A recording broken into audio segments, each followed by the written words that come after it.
ദൈവത്തിൻ്റെ അതിപരിശുദ്ധമായ നാമം വാഴ്ത്തപ്പെടുമാറാകട്ടെ. എന്നെ ശ്രവിക്കുന്ന എല്ലാ പ്രിയ ദൈവമക്കൾക്കും യേശു ക്രിസ്തുവിൻ്റെ നിസ്തുല്യ നാമത്തിലുള്ള എൻ്റെ സ്നേഹവന്ദനങ്ങൾ. ഈ ദിവസത്തെ ചിന്തയ്ക്ക് ആധാരമായി നമുക്കൊരു വേദഭാഗം വായിക്കാം. അപ്പോസ്തല പ്രവൃത്തികൾ 20-ാം അധ്യായം അതിൻ്റെ 24-ാം വചനം. അവിടെ നാം ഇങ്ങനെ വായിക്കുന്നു: എങ്കിലും ഞാൻ എൻ്റെ പ്രാണനെ വിലയേറിയതായി എണ്ണുന്നില്ല. എൻ്റെ ഓട്ടവും ദൈവകൃപയുടെ സുവിശേഷത്തിന് സാക്ഷ്യം പറയേണ്ടതിന് കർത്താവായ യേശു തന്ന ശുശ്രൂഷയും തികയ്ക്കണം എന്നേ എനിക്കുള്ളൂ. Price the Lord. ഇവിടെ അപ്പോസ്തലനായ പൗലോസ് പറയുന്ന വാചകമാണ് നാം ഇവിടെ വായിച്ചു കേട്ടത്. അദ്ദേഹം ആദ്യം പറയുക, എങ്കിലും ഞാൻ എൻ്റെ പ്രാണനെ വിലയേറിയതായി എണ്ണുന്നില്ല. അതിന് തൊട്ടു മുൻപിലുള്ള വചനത്തിൽ അദ്ദേഹം പറയുക, ഇപ്പോൾ ഇതാ ഞാൻ ആത്മാവിനാൽ ബന്ധിക്കപ്പെട്ടവനാൽ യെരൂശലേമിലേക്ക് പോകുന്നു, ബന്ധനങ്ങളും കഷ്ടങ്ങളും എനിക്കായി കാത്തിരിക്കുന്നു എന്ന് പരിശുദ്ധാത്മാവ് പട്ടണം തോറും സാക്ഷ്യം പറയുന്നതല്ലാതെ അവിടെ എനിക്ക് നേരിടുവാനുള്ളതൊന്നും ഞാൻ അറിയുന്നില്ല. Praise the lord. അപ്പോസ്തലനായ പൗലോസിന് നല്ല ബോധ്യമുണ്ട്, താൻ ആത്മാവിനാൽ ബന്ധിക്കപ്പെട്ടിരിക്കുക, ആത്മാവ് തന്നെ പല സ്ഥലങ്ങളിൽ കൊണ്ടുപോവുക, അവിടെ ബന്ധനങ്ങളും കഷ്ടങ്ങളും കാത്തിരിക്കുന്നു എന്നും പരിശുദ്ധാത്മാവ് അറിയിച്ചിട്ടുണ്ട്.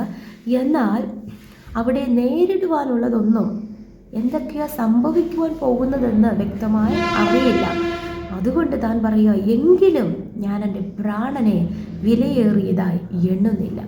അത് യേശു കർത്താവ് സുവിശേഷത്തിൽ ഒരു കാര്യം പറഞ്ഞിട്ടുണ്ട്: തൻ്റെ ജീവനെ കളയുന്നവൻ അതിനെ നേടും. ആമേൻ. തൻ്റെ ജീവനെ വിലയേറിയതായി കണ്ടാൽ അത് നഷ്ടമാകും. ഇവിടെ അപ്പോസ്തലനായ പൗലോസ് തന്നെയാണ് പറയുന്നത്, ഞാൻ എൻ്റെ പ്രാണനെ വിലയേറിയതായി എണ്ണുന്നില്ല.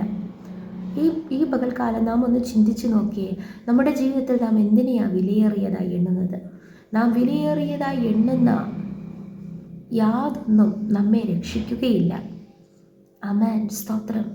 അതൊക്കെ ദൈവ പദ്ധതിക്ക് ആമേൻ സ്തോത്രം ഒരു തടസ്സമായിരിക്കാം. ഇവിടെ അപ്പോസ്തലനായ പൗലോസ് പറഞ്ഞു, ഞാൻ എൻ്റെ പ്രാണനെ വിലയേറിയതായി എണ്ണുന്നില്ല. കാരണം എന്താ? എൻ്റെ ഓട്ടവും ദൈവകൃപയുടെ സുവിശേഷത്തിന് സാക്ഷ്യം പറയേണ്ടതിന് കർത്താവായ യേശു തന്ന ശുശ്രൂഷയും തികയ്ക്കണം എന്നേ എനിക്ക് ഉള്ളൂ. അപ്പോൾ അദ്ദേഹത്തിൻ്റെ ജീവിതത്തിൽ പ്രാണനേക്കാളും ഉപരിയായി അദ്ദേഹം വിലയേറിയതായി കാണുന്നത് തൻ്റെ ഓട്ടം. ആമേൻ, വിശ്വാസത്തിൻ്റെ ഓട്ടം. 2, ദൈവകൃപയുടെ സുവിശേഷം, അതിന് സാക്ഷ്യം പറയുന്ന അനുഭവം. കർത്താവ് യേശു തന്ന ശുശ്രൂഷ, അതിനെ തികയ്ക്കണം. ഈ കാര്യങ്ങളെയാണ് അപ്പോസ്തലനായ പൗലോസ് തൻ്റെ ജീവിതത്തിൽ വിലയേറിയതായി എണ്ണുന്നത്. പ്രിയ ദൈവമക്കളെ, നമ്മുടെ ജീവിതം നാം ഒന്ന് പരിശോധിച്ച് നോക്കിയേ. നാം എന്തിനൊക്കെയാണ് വിലയേറിയതായി കാണുന്നത്? നമ്മുടെ കുടുംബത്തെയാണോ? നമ്മുടെ പ്രിയപ്പെട്ടവരെയാണോ? നമ്മുടെ ജോലികളെയാണോ? സാമ്പത്തിക ഉയർച്ചകളെയാണോ? നമ്മുടെ ആരോഗ്യത്തെയാണോ? ദൈവം നമുക്ക് നൽകിയ ദാനങ്ങളെയാണോ? Price the Lord. നമ്മുടെ ശരീരത്തെയാണോ? നമ്മുടെ പ്രാണനെയാണോ? അപ്പോസ്തലനായ പൗലോസിനെ പോലെ നമുക്കും നമ്മുടെ മുൻപിൽ ദൈവം ഒരു ഓട്ടം വെച്ചിരിക്കുക. അത് നാം സ്ഥിരതയോടെ ഓടണം. പിൻപിലുള്ളത് മറന്ന് മുന്നിലുള്ളത് ആഞ്ഞും കൊണ്ട് ഓടണം. സകല ഭാരവും മുറുകെ പറ്റുന്ന പാപവും വിട്ട് നാം ഓടണം. ഹല്ലേലൂയ. ലോകമോഹങ്ങളെ വിട്ട് നാം ഓടണം. ഇതൊക്കെ വചനമാണ്. അപ്പോൾ ആ ഓട്ടമാണ് നാം എങ്ങനെ ഓടുന്നു, അതാണ് നമ്മുടെ ജീവിതത്തിൽ വിലയേറിയതായി നാം കാണേണ്ടത്. 2, ദൈവകൃപയുടെ സുവിശേഷം. യേശുവിനെക്കുറിച്ച് നമ്മാലാകും വിധം നാം മറ്റുള്ളവരോട് പറയണം. യേശു ക്രിസ്തുവിൻ്റെ സുവിശേഷത്തിന് നാം ഒരു സാക്ഷികളായി നിൽക്കണം. കർത്താവ് നമുക്ക് പല അനുഭവങ്ങൾ നൽകിയിട്ടുണ്ട്. അതൊക്കെ നാം സാക്ഷ്യം പറയണം. Price the Lord. മാതൃകയുള്ളവരായി നാം ജീവിക്കണം. അതുപോലെ ആമേൻ, കർത്താവ് യേശു നമ്മെ ഓരോരുത്തരെയും ഏൽപ്പിച്ചിരിക്കുന്ന ശുശ്രൂഷയുണ്ട്. എല്ലാവരെയും കർത്താവ് ഒരു ഉദ്ദേശത്തോടു കൂടിയാണ് ഈ ഭൂമിയിലാക്കിയിരിക്കുന്നത്. ആമേൻ, സ്തോത്രം. 5 വിധമായ ശുശ്രൂഷകളുണ്ട്, നമുക്കറിയാം. എന്നാൽ ഓരോ വിശ്വാസിയുടെ മേൽ, ഓരോ ദൈവ പൈതലിൻ്റെ മേൽ കർത്താവ് ഏൽപ്പിച്ചിരിക്കുന്ന ദൗത്യമുണ്ട്. നമ്മുടെ വിളിയും തെരഞ്ഞെടുപ്പും നാം തന്നെ തിരിച്ചറിഞ്ഞുകൊണ്ട് സ്തോത്രം അതിനെ ഉറപ്പാക്കിക്കൊണ്ട് നാം മുന്നേറുമെങ്കിൽ കർത്താവ് നമ്മെ ശക്തമായി ഉപയോഗിക്കും. അതിനെയൊക്കെ നമുക്ക് വിലയേറിയതായി കാണാം. നമ്മുടെ അഭിഷേകത്തെ, സ്തോത്ര കൃപാവരങ്ങളെ, ആത്മീയ ജീവിതത്തെ, വിശുദ്ധ ജീവിതത്തെ വിലയേറിയതായി എണ്ണി കർത്താവിന് വേണ്ടി അന്ത്യകാലത്ത് നമുക്ക് പ്രയോജനപ്പെടാം. കാലം ഇനി അധികമില്ല. കർത്താവിൻ്റെ വരവ് ഏറ്റവും അടുത്തിരിക്കുന്നു. ഒരു വലിയ ഉണർവിനാൽ നമ്മെ തന്നെ ദൈവകരങ്ങളിൽ സമർപ്പിച്ചു കൊടുക്കാം. Praise the lord. ആമേൻ. ഈ അപ്പോസ്തലനായ പൗലോസ് തനിക്ക് ഇതേ എനിക്കുള്ളൂ എൻ്റെ ആഗ്രഹം എന്നാ പറയുന്നേ. അതങ്ങനെ തന്നെ സംഭവിച്ചു. തീമോഥെയോസിന് എഴുതിയ 2-ാം ലേഖനം 4-ാം അധ്യായം അതിൻ്റെ 7-8 വചനങ്ങളിൽ അപ്പോസ്തലനായ പൗലോസ് പറയുന്നു, ഞാൻ നല്ല പോർ പൊരുതു, ഓട്ടം തികച്ചു, വിശ്വാസം കാത്തു, എൻ്റെ നീതിയുടെ കിരീടം എനിക്കായി വെച്ചിരിക്കുന്നു. അത് നീതിയുള്ള ന്യായാധിപതിയായ കർത്താവ് ആ ദിവസത്തിൽ എനിക്ക് നൽകും. എനിക്ക് മാത്രമല്ല, അവൻ്റെ പ്രത്യക്ഷതയിൽ പ്രിയം വെച്ച ഏവർക്കും കൂടെ. അപ്പോൾ നമ്മുടെ പ്രാണനെയും നമ്മുടെ ശരീരത്തെയും നമ്മുടെ കുടുംബങ്ങളെയും നമുക്ക് ദൈവം തന്ന നന്മകളെയല്ല ആമേൻ നാം പ്രിയം വെച്ച് അതിൽ ഇഷ്ടപ്പെട്ട് അതിൻ്റെ വിലയേറിയതായി കാണേണ്ടത്.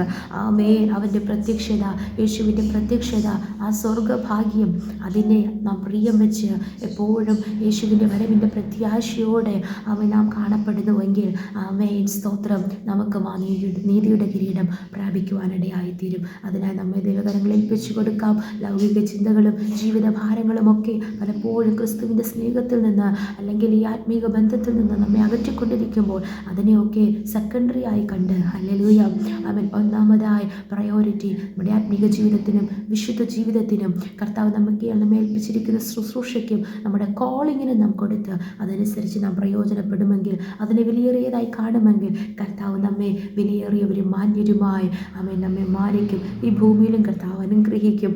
വലിയവ നമ്മെ കൊണ്ട് കർത്താവ് ചെയ്യിക്കും. ദൈവകൃപ ധാരാളമായി കർത്താവ് നമ്മുടെ മേൽ പകരും. അതുപോലെ സ്വർഗരാജ്യത്തിലും യേശുവിനോടൊപ്പം യുഗായുഗങ്ങളായിരിക്കുന്ന ഭാഗ്യം കർത്താവ് നമുക്ക് നൽകും. ഈ വചനപ്രകാരം നമ്മെ ദൈവകരങ്ങളിൽ ഏൽപ്പിച്ചു കൊടുക്കാം. ഒരുമിച്ച് പ്രാർത്ഥിക്കാം. നല്ല ദൈവമേ, സ്വർഗ്ഗസ്ഥ പിതാവേ, അനുഗ്രഹിക്കപ്പെട്ട പ്രഭാതത്തിലും അനുഗ്രഹിക്കപ്പെട്ട ദിവസത്തിലും അങ്ങ് ഞങ്ങൾക്ക് നൽകിയ ആലോചനയ്ക്ക് സ്തോത്രം. വചനപ്രകാരം ഞങ്ങളെ തന്നെ പൂർണ്ണമായി താഴ്ത്തുന്നു, സമർപ്പിക്കുന്ന കർത്താവേ, ഈ നാളുകളിൽ കർത്താവേ മറ്റൊന്നിനെ വിലയേറിയതായി കാണാതെ എൻ്റെ ദൈവമേ സ്തോത്രം സ്തോത്രം സ്തോത്രം. അപ്പോൾ ഞങ്ങളുടെ ഓട്ടം, അപ്പോൾ ദൈവകൃപയുടെ സുവിശേഷം, അപ്പോൾ സാക്ഷ്യം, ശുശ്രൂഷ, ആത്മീക ജീവിതം, വിശുദ്ധ ജീവിതം ഒക്കെ ഞങ്ങൾ വിലയേറിയതായി കണ്ട് അപ്പോൾ അവർ കർത്താവെ അങ്ങേക്ക് വേണ്ടി ശക്തമായി പ്രയോജനപ്പെടുന്ന അപ്പോൾ സ്തോത്രതീയ പോരാളികളായി കർത്താവ് ഞങ്ങളെ ഉപയോഗിക്കുന്നതിനാൽ സ്തോത്രം ചെയ്യുന്നു. എപ്പോഴും വരവിൻ്റെ പ്രത്യാശയോട് കൂടെ കാണപ്പെടുവാൻ കർത്താവ് സഹായിക്കുന്നതിനാൽ സ്തോത്രം. അതിനായി പൂർണ്ണമായി ഏൽപ്പിക്കുന്നു കർത്താവേ. സകല നഷ്ടങ്ങളെ ലാഭമാക്കിക്കൊണ്ട് കർത്താവിൻ്റെ പ്രവൃത്തി വെളിപ്പെടുത്തുന്നതിനാൽ സ്തോത്രം ചെയ്യുന്നു. അതിനെ കേട്ടുകൊണ്ടിരിക്കുന്ന എല്ലാവരും കർത്താവ് അനുഗ്രഹിക്കണമേ. അപ്പോൾ ആ ഉണർവിൻ്റെ കർത്താവ് യേശുപ്പാ അവൻ ഭാഗം വഹിക്കുന്നവരായി അമേൻ കർത്താവ് എല്ലാവരെയും അവൻ ഉപയോഗിക്കുന്നതിനാൽ സ്തോത്രം. താഴ്ത്തുന്നു, സമർപ്പിക്കുന്നു. പ്രാർത്ഥന കേട്ടതിനാൽ സ്തോത്രം. യേശുവിൻ്റെ അധികാരമുള്ള നാമത്തിൽ പ്രാർത്ഥന കേൾക്കണം. സ്വർഗ്ഗസ്ഥ നല്ല പിതാവേ. ആമേൻ ആമേൻ ആമേൻ. May god bless you all.